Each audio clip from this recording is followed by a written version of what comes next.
Years had passed since humanity fled Earth. The colony ships carried survivors to distant planets, each one chosen for its potential to sustain life. These worlds were strange and unfamiliar, with landscapes unlike anything humans had ever seen. Some planets had purple skies and silver trees. Others had oceans of liquid crystal or mountains that glowed faintly in the dark. Despite their differences, they shared one thing in common. They offered a chance, a fragile hope, for humanity to start over. Rachel Monroe was now an elderly woman living on one of these new worlds.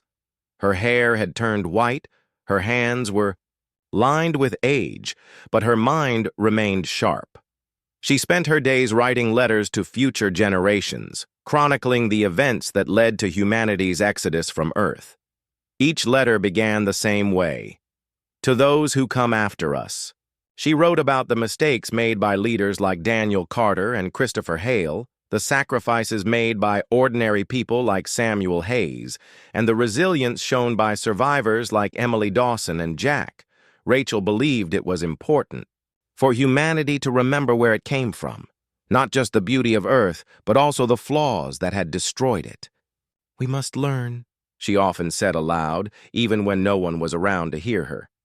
"If we forget, we risk repeating the same errors." On another planet, Emily Dawson worked tirelessly to build a new community. She had become a teacher, sharing stories of Earth with children too young to remember it. Jack, now a teenager, helped repair equipment salvaged from the colony ships, ensuring the settlement thrived. Together, they created a life far removed from the chaos they had left behind. Yet, memories of Earth lingered in their minds, images of ash-filled skies, crumbling cities, and desperate faces. They carried those memories not as burdens, but as reminders of what could happen if humanity failed again. The settlers faced challenges daily. Food supplies were limited, and growing crops in alien soil required trial and error. Water sources were scarce, forcing engineers to develop innovative ways to recycle and purify every drop. Conflicts arose between groups competing for resources, testing the fragile unity forged during their escape. But despite the hardships, there was a sense of purpose, a shared determination to survive and thrive. Back on Earth, the once thriving cities lay in ruins, overtaken by nature. Buildings crumbled into dust, streets were swallowed by vegetation, and rivers carved new paths through fractured landscapes. The planet had begun healing itself, erasing traces of human existence. In the abandoned council chambers, Laura Bennett's holographic message continued to play on a loop. Her voice echoed through the empty halls, soft but haunting. "To those who come after us, remember what we lost, and remember why." No one knew what had happened to Laura after she recorded the message. Some believed she had wandered into the wilderness, seeking solitude as Earth collapsed around her. Others thought she might have found a hidden bunker, surviving alone until the end. Whatever her fate, her words endured, a testament to the guilt and regret felt by those who had failed to act in time. Christopher Hale's fate was less mysterious. He had stayed in his office until the very last moment, surrounded by files and documents detailing decades of poor decisions. When the ground finally gave way beneath the building, he disappeared without a trace. His legacy lived on only in the memories of those who blamed him and themselves for the loss of Earth. Among the settlers, stories of Earth became legends passed down from generation to generation. Children listened wide-eyed as elders described blue skies, green forests, and oceans teeming with life. They learned about animals that roamed freely, birds that sang in the mornings, and seasons that changed with the passage of time. For many, Earth sounded like a paradise, an unattainable dream compared to the harsh realities of their new homes. Yet these stories also carried warnings. Elders spoke of pollution choking the air, wars ravaging the land, and greed driving humanity toward destruction. They emphasized the importance of balance, urging younger generations to respect the environment and work together for the common good. Earth was a gift, Rachel often told her listeners, and we squandered it. Do not make the same mistake here. As decades turned into centuries, humanity adapted to its new worlds. Settlements grew into thriving communities, connected by networks of trade and communication. Scientists studied the unique ecosystems of their adopted planets, discovering wonders beyond imagination. Artists drew inspiration from the alien landscapes, creating works that celebrated both the old world and the new. Philosophers debated humanity's place in the universe, grappling with questions of identity and purpose. Despite the progress, some still grieved for Earth. On quiet nights, when the stars shone brightly in the sky, settlers would gather outside, staring up at the constellations. They wondered if anyone, or anything, remained on their former home. Had Earth completely healed itself? Or was it now a barren wasteland, forever scarred by humanity's hubris? Rachel often joined these gatherings, leaning on a cane as she gazed upward. She didn't speak much, preferring to listen to the conversations around her. Sometimes someone would ask her about Earth, eager to hear first-hand accounts of the planet she had left behind. Rachel always obliged, painting vivid pictures of sunsets over oceans, snow-covered mountains, and fields of wildflowers. But she never sugarcoated the truth. It was beautiful, she would say, but we took it for granted. We ignored the signs until it was too late. One evening, as Rachel sat among the settlers, a young girl approached her shyly. Her name was Lily, and she clutched a small notebook in her hands. "Miss Monroe," she began hesitantly, "I've been reading your letters about Earth. I wanted to thank you for writing them." Rachel smiled warmly, patting the girl's hand. "You're welcome, Lily. Why do you thank me?" "Because they help us understand," Lily replied earnestly. "They remind us how lucky we are to be here, and how careful we need to be." Rachel's eyes filled with tears, though she blinked them away quickly. "That's exactly why I write them," she said softly. "Never forget, Lily. Never take this place, or any place, for granted." Lily nodded solemnly before returning to the group. As Rachel watched her go, she felt a flicker of hope. Perhaps humanity had learned something after all. Perhaps, given enough time, they could create a world worthy of the memories they carried with them. In the years that followed, Rachel's health declined. She knew her time was running out, but she didn't fear death. Instead, she embraced it, knowing she had done everything she could to ensure humanity's survival. On her final day, she sat outside, gazing at the horizon as the sun dipped below it.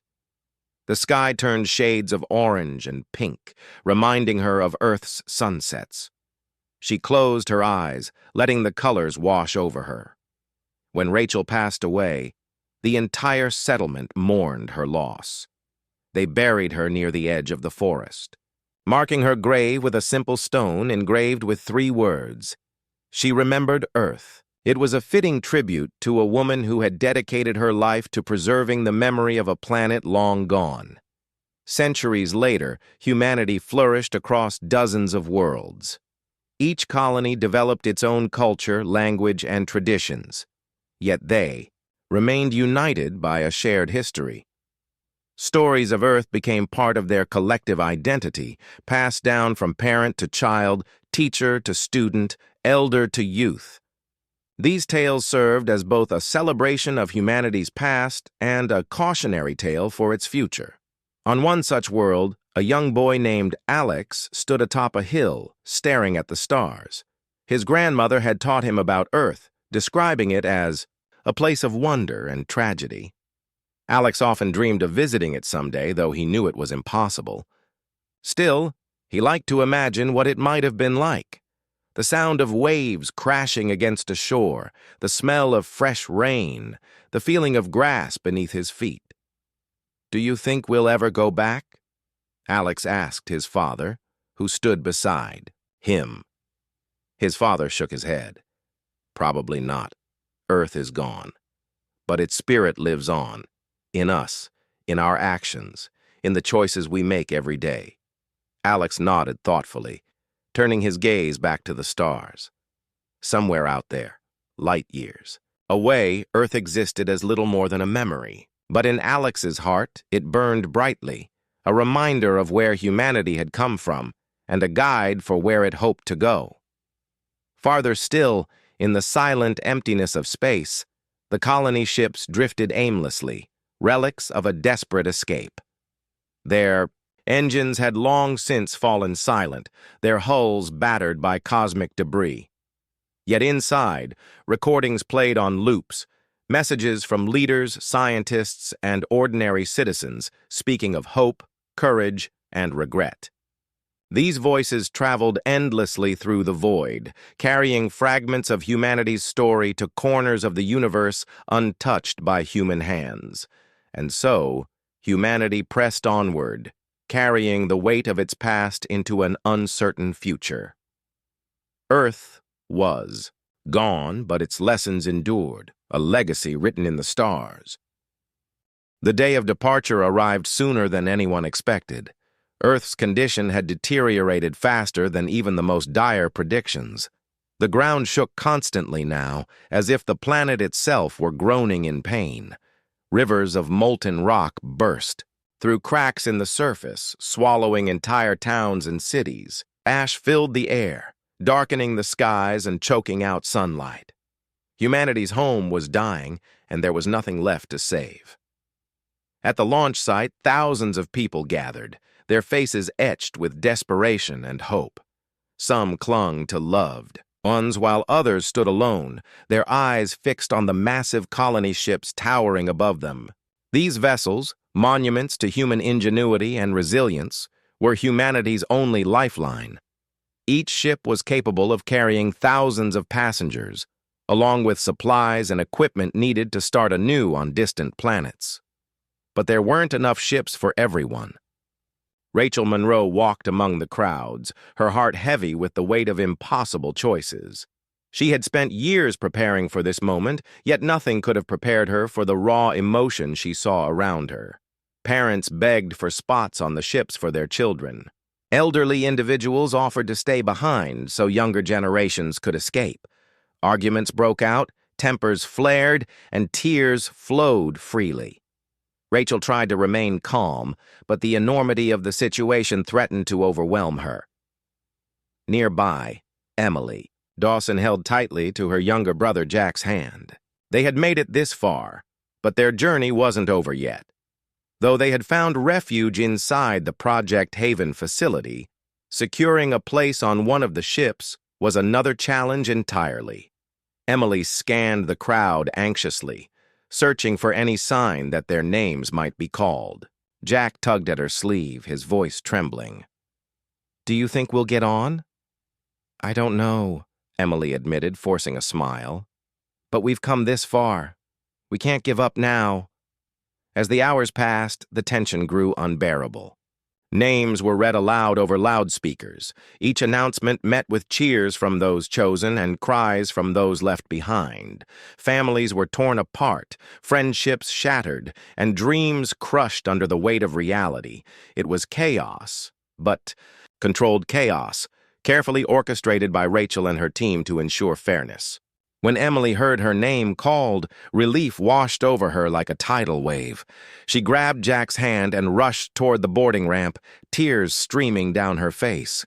As they stepped onto the ship, Emily turned back for one last look at Earth. The sight was heartbreaking. Smoke billowed into the sky, and the horizon glowed orange with fire. For a brief moment, she felt guilt wash over her, for surviving when so many others wouldn't. But then she reminded herself of what Samuel had said.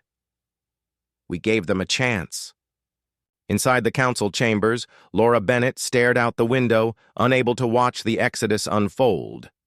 The once bustling cities below were now ghost towns, their streets littered with debris and abandoned vehicles.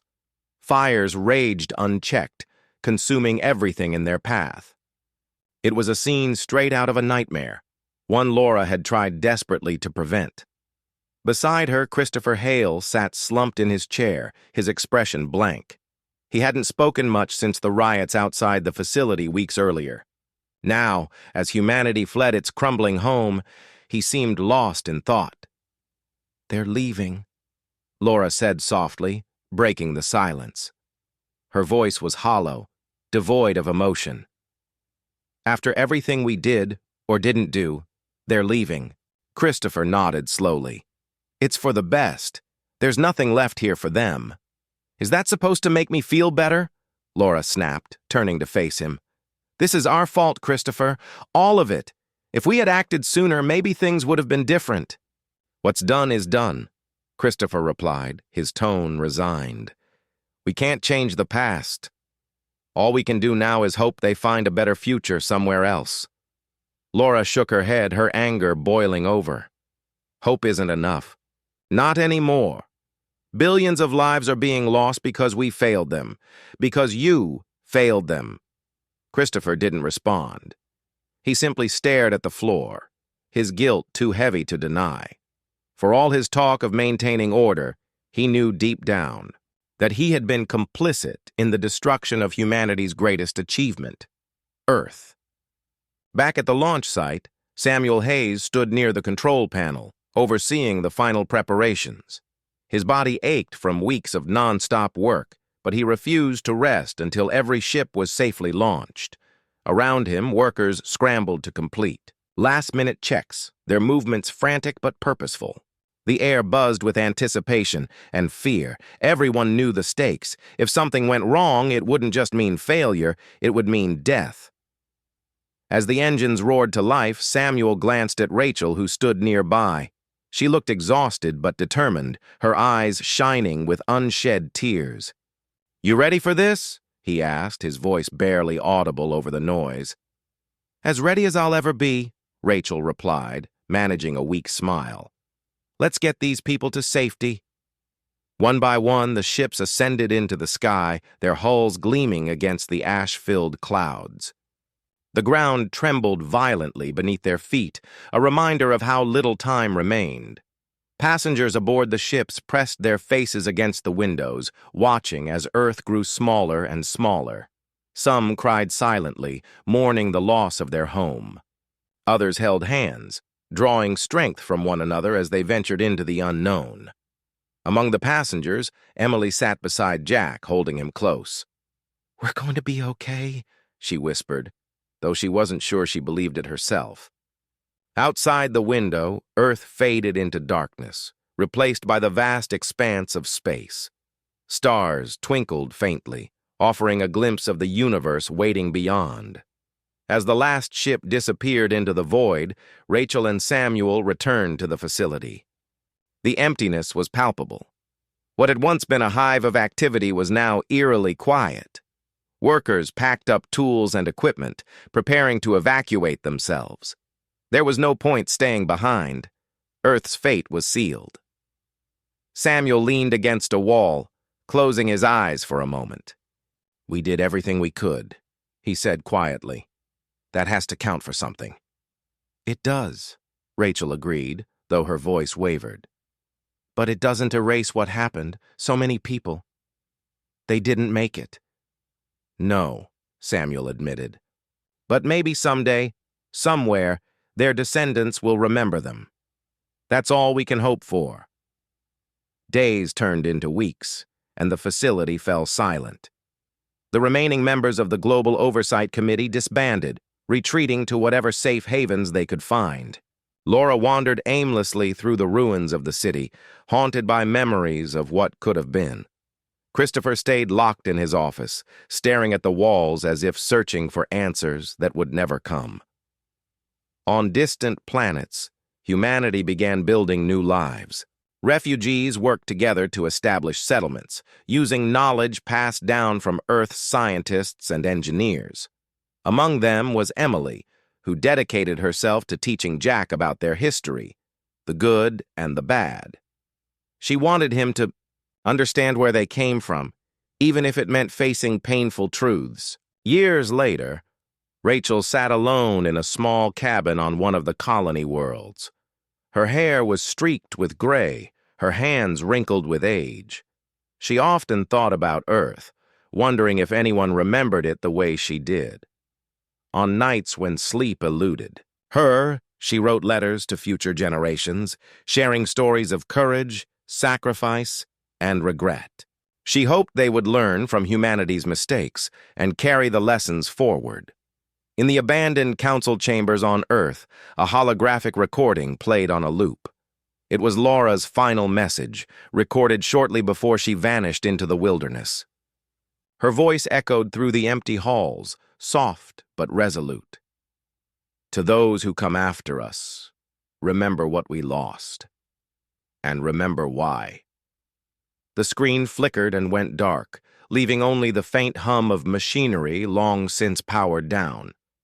Somewhere, in the vastness of space, humanity pressed onward, carrying fragments of its past into an uncertain future. Earth was gone, but the spirit of survival endured, a fragile spark amidst the stars.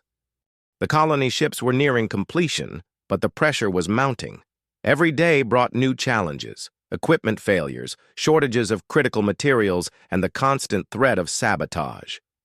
Rumors spread like wildfire among the workers. At Project Haven, fueled by fear and desperation. Some whispered that certain elites and government officials planned to secure spots on the ships for themselves, leaving ordinary citizens behind. Others claimed the entire project was a hoax, designed to distract people from the chaos unfolding on Earth. Rachel Monroe felt the tension in every corner of the facility. She walked through the halls, her clipboard tucked under her arm, observing the strained faces of the workers.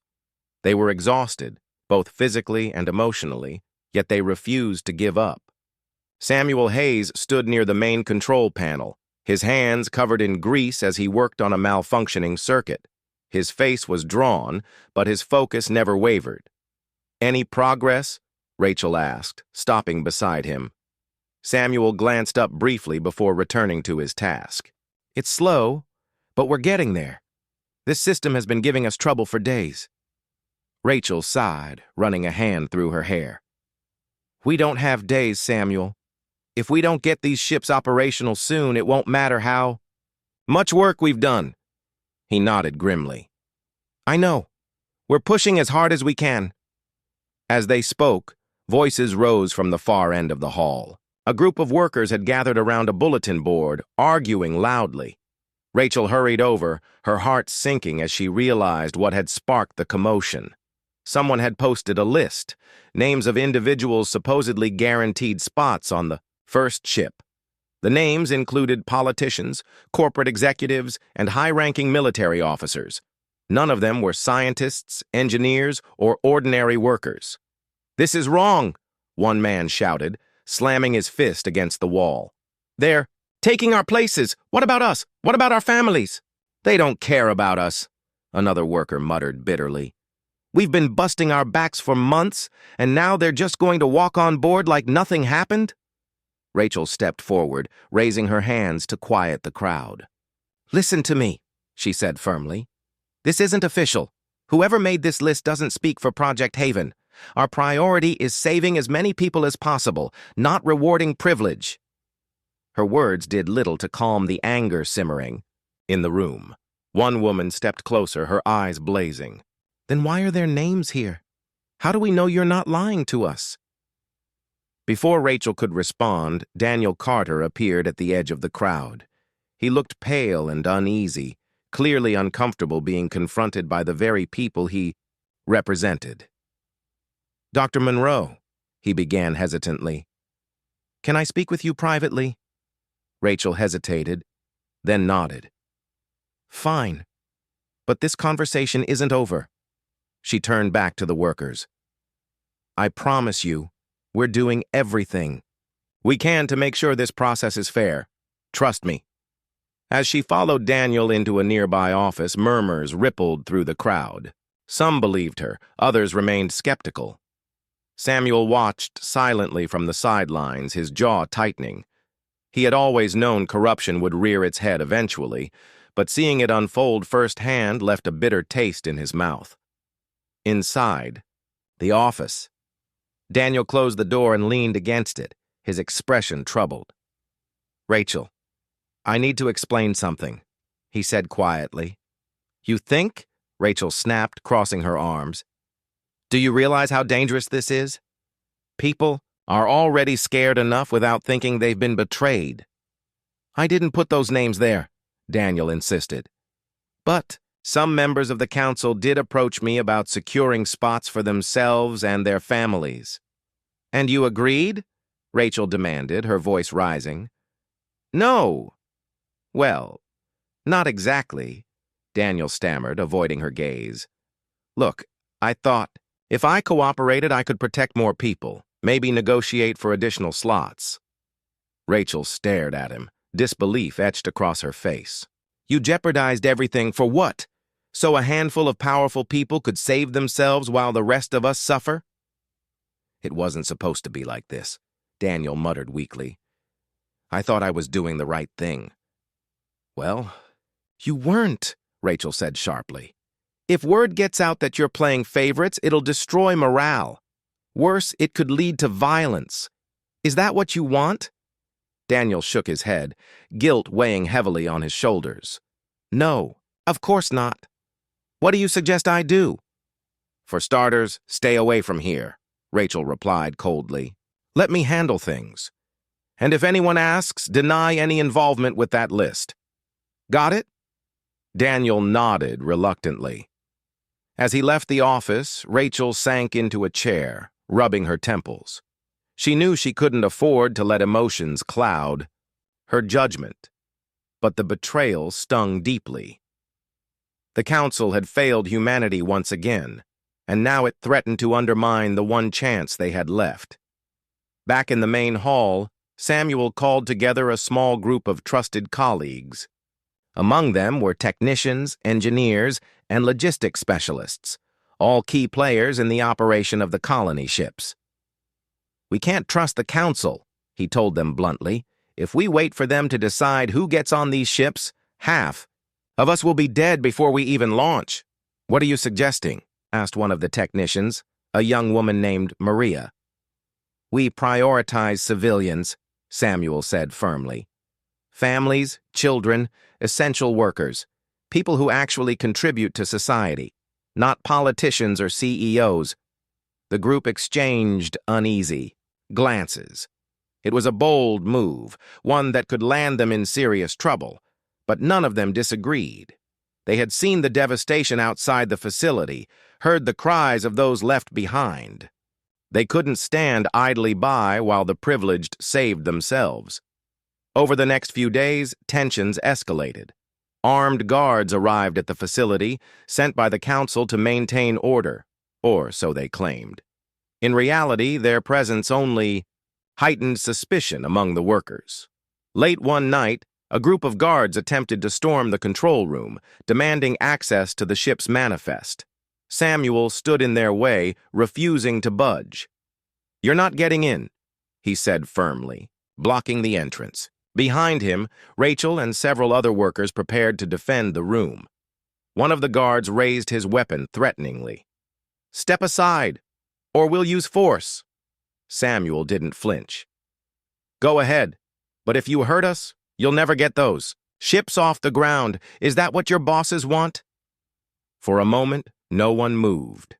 Then, with a frustrated growl, the lead guard lowered his weapon. "This isn't over," he warned, before signaling his team to retreat. Though the immediate threat had passed, the incident left everyone shaken. Samuel collapsed onto a chair, clutching his side where a stray bullet had grazed him during the scuffle. Blood seeped through his shirt, but he waved off offers of help. "I'm fine," he insisted. "Just keep working. We don't have time to stop." Rachel knelt beside him, her eyes filled with concern. "You shouldn't have done that. You could have been killed, Someone had to, Samuel replied weakly. I wasn't going to let them take control, not after everything we've sacrificed. His bravery inspired the others to redouble their efforts. Teams worked around the clock, repairing damaged systems and finalizing preparations for launch. Outside the facility, chaos continued to escalate. Refugees flocked to the gates, pleading for entry. Emily Dawson and her brother Jack were among them, having traveled hundreds of miles in search of safety.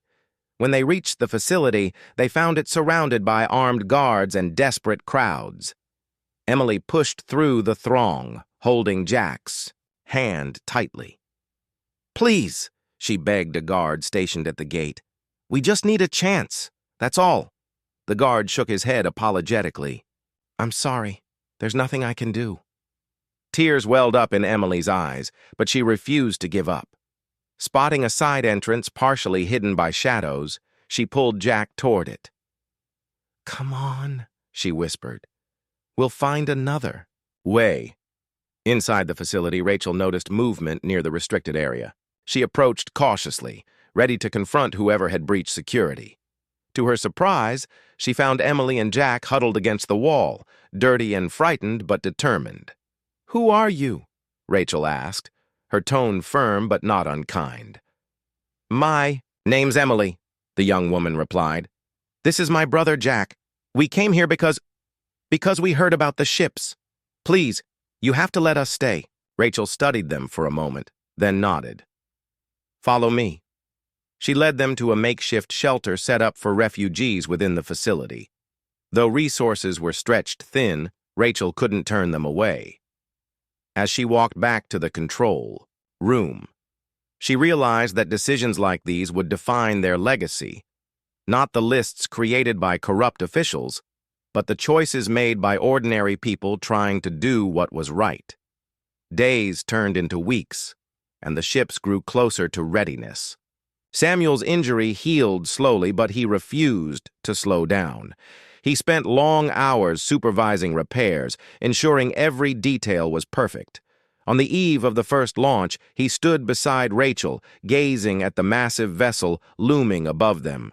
We did it, he said softly. Against all odds, we did it.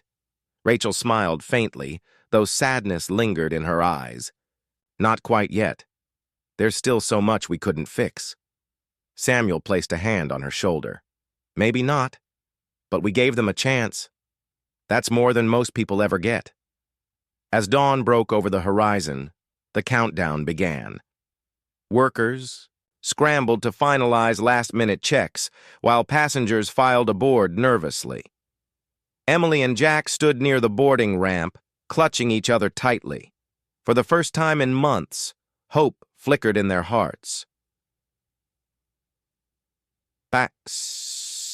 The room was dimly lit, with only the faint glow of monitors and holographic displays casting shadows on the walls. The air felt heavy, almost suffocating, as if the weight of the world rested on the shoulders of those seated around the large, oval table. 12 people sat in silence, their faces illuminated by the soft blue light of the screens in front of them. These were members of the Global Oversight Committee, a group of leaders tasked with guiding humanity through its most challenging times. Among them were Daniel Carter, Laura Bennett, and Christopher Hale, names that once carried respect and authority but now seemed burdened by doubt. Daniel leaned forward, his elbows resting on the table. His fingers tapped nervously against the polished surface as he stared at the data displayed before him. It wasn't good. None of it was good. For weeks, scientists had been sending reports about strange seismic activity deep within Earth's core. At first, they dismissed it as anomalies, natural fluctuations that could be monitored and controlled. But now, the evidence was undeniable. The planet's core was destabilizing at an alarming rate, and unless something drastic was done, Earth would become uninhabitable within months. Laura glanced at the others, her brow furrowed with concern. She had spent years advocating for environmental reforms, warning anyone who would listen about the dangers of ignoring the planet's limits. Now, here she was again, trying to convince this group of powerful individuals to take action. Her voice broke the silence. "We can't keep ignoring this," she said firmly.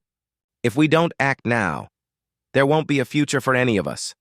Christopher sighed deeply, leaning back in his chair. He rubbed his temples, clearly frustrated. "Laura, we've heard this before. Every year someone comes in claiming the end is near, and every time we find a way to fix it. Why should this be any different?" "It's different because the science is clear," Laura shot back, her tone sharp. "This isn't just another prediction or theory. This is happening. Right now, look at the numbers." She gestured toward one of the screens, which showed graphs and charts detailing the increasing instability of Earth's core. Temperatures were rising, pressure levels were spiking, and tectonic plates were shifting unpredictably. If nothing changed, entire continents could collapse under their own weight. Daniel cleared his throat, drawing everyone's attention. "Let's say you're right, Laura," he began cautiously. "What exactly do you propose we do? Even if we wanted to address this issue, and I'm not saying we shouldn't, it's not like we have unlimited resources. We're already stretched thin dealing with food shortages, energy crises, and political unrest. How do you expect us to tackle something as massive as this?" Laura hesitated for a moment, knowing the answer wouldn't sit well with the committee, but she had no choice. She had to say it. "We need to accelerate Project Haven," she replied. There was a collective murmur around the table. Project Haven was a controversial initiative aimed at developing technology for interplanetary colonization. Scientists and engineers had been quietly working on building massive colony ships capable of transporting humans to distant planets identified as potentially habitable. However, progress had been slow due to lack of funding and public support. Many viewed the project as unnecessary, a waste of money when Earth still had so much to offer. "You can't be serious," muttered one of the other members, shaking his head. "Project Haven is decades away from being viable. Even if we poured all our resources into it tomorrow, there's no guarantee it would work." "But it's our only chance," Laura insisted. "If we wait until the situation gets worse, and trust me, it will, we won't have enough time to prepare. Millions of lives are at stake here." Christopher crossed his arms over his chest, his expression skeptical. "And what makes you think the public will go along with this? People are already scared and angry. Announcing that we're abandoning Earth would cause mass hysteria, riots, protests, chaos, you name it." "They'll understand once they see the facts," Laura argued. "We owe it to them to tell the truth no matter how hard it is." Daniel pinched the bridge of his nose, feeling the tension in the room grow thicker.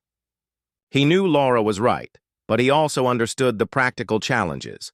Convincing governments, corporations, and ordinary citizens to prioritize such a monumental effort would require more than just facts.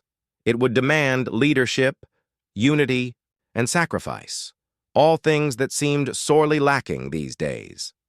As the debate continued, voices grew louder, tempers flared, and accusations flew across the table.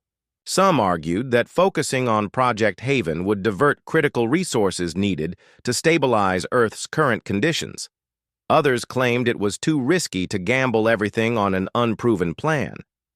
By the time the meeting adjourned, no consensus had been reached. Exhausted and disheartened, the committee members filed out of the room without making any concrete decisions. Outside the conference hall, Daniel lingered behind, staring at the floor. Laura approached him, her eyes filled with frustration and disappointment. "You know this isn't over, right?" she said softly. "We can't just walk away and pretend everything's fine." "I know," Daniel replied, his voice barely above a whisper. "But convincing the rest of them, it feels impossible." He paused, then added bitterly, "Maybe it is impossible." Laura placed a hand on his shoulder, offering what little comfort she could. "Then we'll find another way," she said, "and we have to." Unbeknownst to either of them, their conversation was being overheard by Christopher, who stood nearby, hidden in the shadows. He watched silently as Laura walked away, leaving Daniel alone in the hallway. A mixture of guilt and resignation washed over him. Deep down, he knew they were running out of time, yet instead of taking decisive action, they had squandered yet another opportunity to make a difference. Later that evening, Christopher found himself sitting in his office, staring blankly at the city skyline outside his window. The lights twinkled like stars, masking the turmoil brewing beneath the surface. He thought about the arguments made during the meeting, the fears and doubts expressed by his colleagues. Most of all, he thought about Laura's words. Millions of lives are at stake here. For a brief moment, he considered reaching out to her, proposing a compromise, anything to move things forward. But then he remembered the countless meetings, debates, and failed attempts that had come before. What difference could one more try possibly make? With a heavy sigh, Christopher turned off the lights and left the room. As he stepped into the elevator, he muttered under his breath, almost to himself, "It's too late now." Back in the conference hall, the screens displaying the dire warnings about Earth's fate slowly faded to black. The room fell silent, save for the faint hum of machinery powering down. Somewhere, buried beneath layers of bureaucracy and indecision, lay the seeds of humanity's survival, or perhaps its downfall. Only time would tell which path they would ultimately choose. The weeks that followed the global broadcast were a whirlwind of activity. The world had changed overnight, and humanity found itself grappling with the implications of the dreadnoughts. Governments, scientists, and ordinary people alike were forced to confront questions they had never imagined asking. What did it mean to be human in the face of such ancient technology? Could humanity truly rise above its divisions and work together, or would fear and greed tear them apart once again? Laura spent most of her time at the Chicago facility, coordinating efforts with researchers from around the globe. The room buzzed with energy as teams exchanged ideas, shared data, and debated theories. Maps covered the walls, dotted with markers indicating the locations of other potential dreadnought sites. Each discovery brought new challenges and new opportunities. Daniel was often by Laura's side, his enthusiasm undiminished despite the mounting pressure. "It's like we're rewriting history," he said one afternoon, flipping through pages of notes. "Every day we learn something new about these ships, about ourselves, or about what we might become," Emily added, joining them with a stack of printouts. Her eyes sparkled with determination. "We've barely scratched the surface of what these things can do. But if we keep working together, who knows how far we can go?" Laura nodded, though her expression remained thoughtful. For all the progress they had made, she couldn't shake the feeling that they were being watched, not by their fellow humans, but by something else. Something beyond the stars. The first sign of trouble came late one night. Laura was reviewing data in the main research room when the lights flickered briefly. At first, she thought it was nothing, a power surge or technical glitch. But then the screens on the walls began displaying strange symbols, ones she didn't recognize. They pulsed rhythmically, almost hypnotically, filling the room with an eerie glow. "What is this?" Daniel asked, rushing over from another workstation. His voice was tinged with alarm. "Did someone hack the system?" "I don't think so," Emily replied, her tone cautious. She tapped furiously at her keyboard, trying to trace the source of the transmission. "This isn't coming from Earth. It's external." Laura felt a chill run down her spine. She stepped closer to the nearest screen, studying the symbols intently. Though unfamiliar, there was something hauntingly familiar about their patterns, like echoes of the markings they had seen on the dreadnoughts. "Do you think it's a message?" she asked softly. "Could be," Emily admitted. "But from whom?"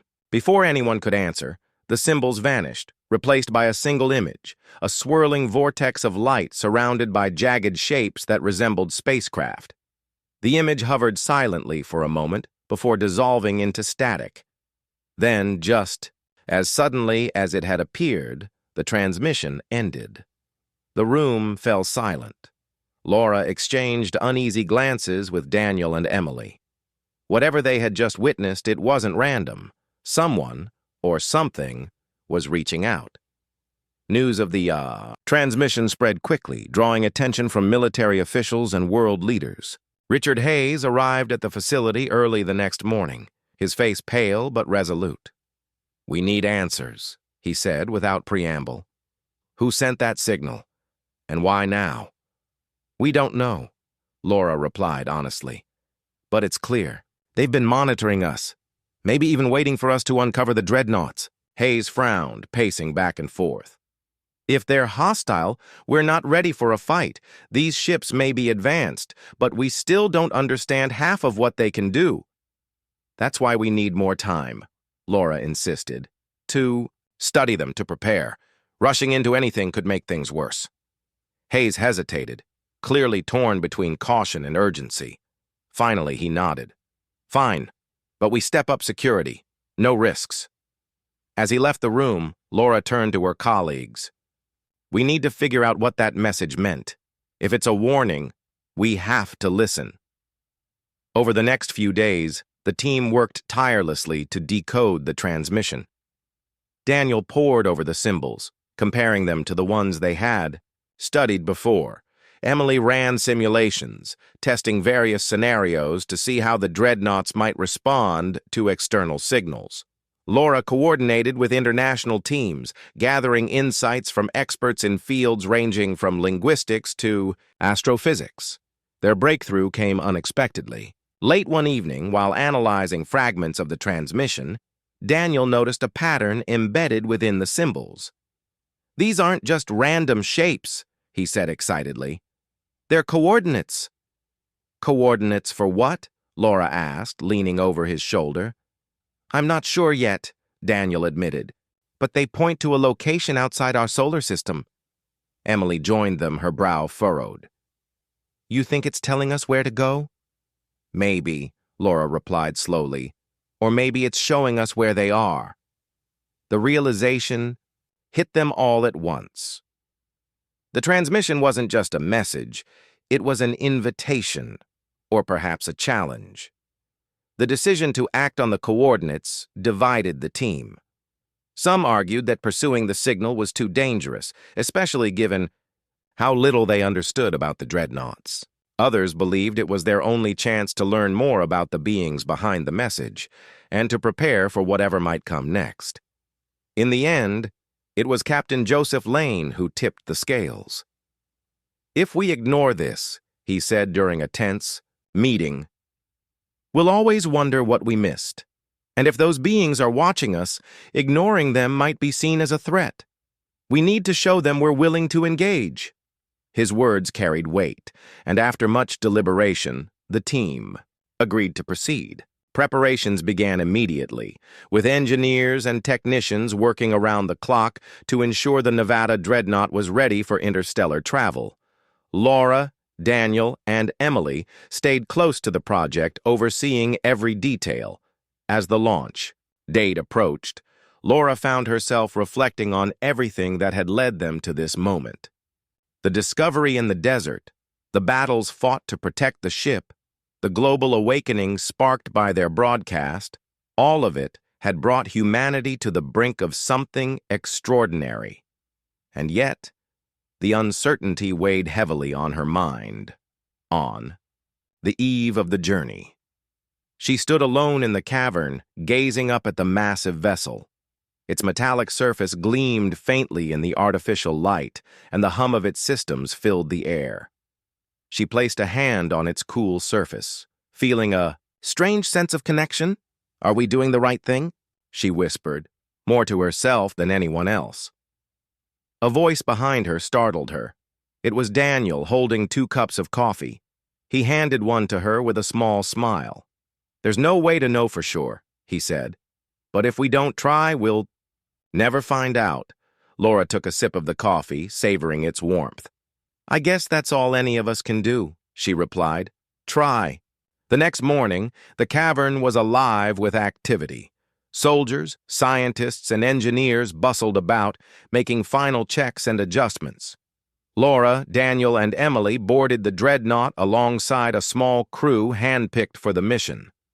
As the doors sealed shut and the engines roared to life, Laura felt a mix of excitement and trepidation. Through the ship's windows, she watched as the desert floor receded into the distance. The curvature of the Earth became visible, followed by the vast expanse of space. Stars stretched out endlessly before them, each one a reminder of how small humanity truly was. And yet, as the dreadnought surged forward, guided by the mysterious coordinates, Laura allowed herself a moment of hope. Whatever awaited them, whether friend or foe, they were ready to face it, together. For the first time in centuries, humanity wasn't just looking outward. It was stepping forward, united, not by fear, but by curiosity and courage. The battle outside raged on, but inside the central chamber of the dreadnought, Laura and her team worked feverishly to unlock its secrets. The glowing panels and holographic displays cast an eerie light over their faces as they pieced together fragments of information. Daniel's fingers moved quickly across the pedestal, inputting commands based on the symbols they had decoded. Emily monitored the screens, her eyes darting between streams of data that flowed faster than anyone could fully comprehend. Laura stood nearby, her heart pounding with a mix of fear and determination. She glanced toward the entrance of the chamber, where armed guards held their positions, ready to defend against any intruders. Explosions echoed in the distance, shaking the walls of the ship. Dust drifted down from the ceiling, but no one seemed to notice. They were too focused on what lay before them. "We're close," Daniel said, his voice strained but steady. "I think I've found the broadcast function. If we can activate it, we might be able to send a message globally." "A message about what?" Hayes asked, stepping closer. His face was streaked with sweat and dirt, but his tone remained firm. "What exactly are you planning to tell the world?" "The truth," Laura replied without hesitation. "That this ship exists, and why it was buried. That humanity has been hiding its own history for thousands of years, and that whatever threat caused these people to bury their creations is still out there." Hayes frowned, clearly uneasy. "You don't know how people will react. Panic could spread faster than understanding." "Maybe," Laura admitted. "But keeping this secret isn't an option anymore. If we try to control the narrative, others will expose it anyway. At least if we share it openly, we give humanity a chance to prepare, to come together instead of tearing each other apart." Hayes hesitated, then nodded reluctantly. "Fine. But make it clear. No room for misinterpretation." Daniel turned back to the pedestal, his hands trembling slightly as he entered the final sequence. The ship responded almost instantly, its systems lighting up with renewed energy. A low hum filled the chamber, growing louder until it resonated through every inch of the vessel.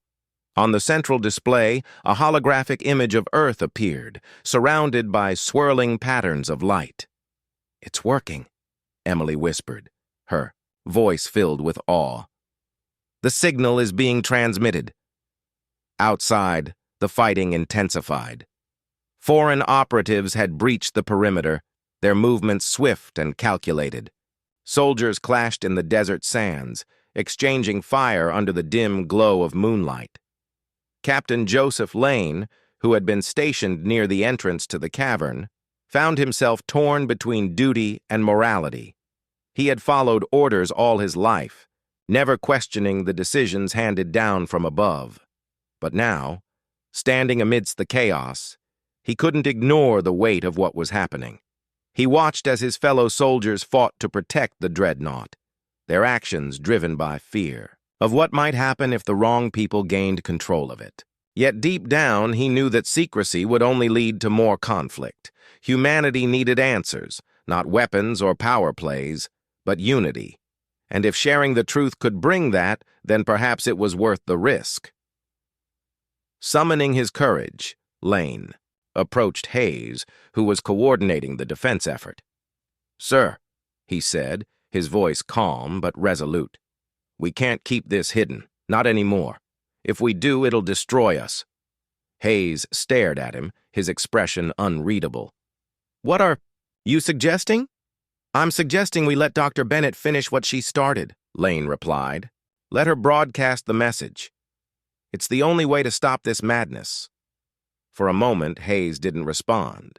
Then, after a long pause, he sighed and nodded. "Do it. But if this goes wrong, it's on you." Lane saluted sharply before heading back to his post. As he passed through the cavern, he felt a strange sense of relief. For the first time in years, he wasn't just following orders, he was making a choice, and he hoped it was the right one. Inside the chamber, the transmission began. Streams of data poured out of the dreadnought, spreading across satellites and communication networks worldwide. Within minutes, images of the ship and its glowing interior appeared on television screens, smartphones, and computers around the globe. People stopped what they were doing, staring in disbelief as the holographic projection of Earth rotated slowly, accompanied by a recorded message in multiple languages. "To the people of Earth," the message began, "what you see before you is not fiction. It is evidence of a forgotten chapter in human history, a testament to the ingenuity and resilience of our ancestors. This ship, discovered buried beneath the sands of time, was created by a civilization far more advanced than anything we know today. Its purpose remains unclear, but its existence challenges everything we thought we understood about ourselves." The message went on to explain the discoveries made by Laura and her team, emphasizing the importance of cooperation rather than competition. It urged nations to set aside their differences and work together to uncover the full potential of the dreadnoughts. Finally, it ended with a warning. "Our ancestors hid these vessels for a reason. Something beyond the stars forced them to take drastic measures. We must learn from their example and prepare for what lies ahead, for the sake of our survival." As the transmission concluded, silence fell over the chamber. Laura stepped back from the pedestal, her chest rising and falling with the weight of what she had just done. She looked at Daniel and Emily, both of whom wore expressions of equal parts pride and apprehension. "Well," Daniel said finally, breaking the quiet, "that's it. There's no going back now." "No," Laura agreed softly, "but maybe that's a good thing."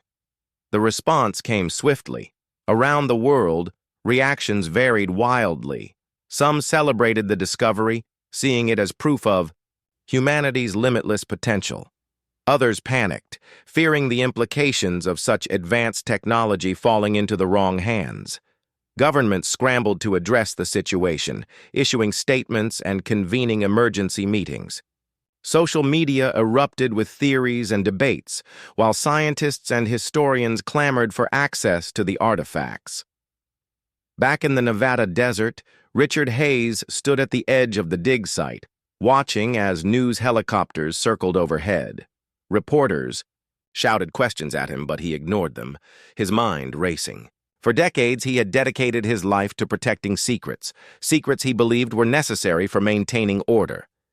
Now, those secrets were laid bare for everyone to see.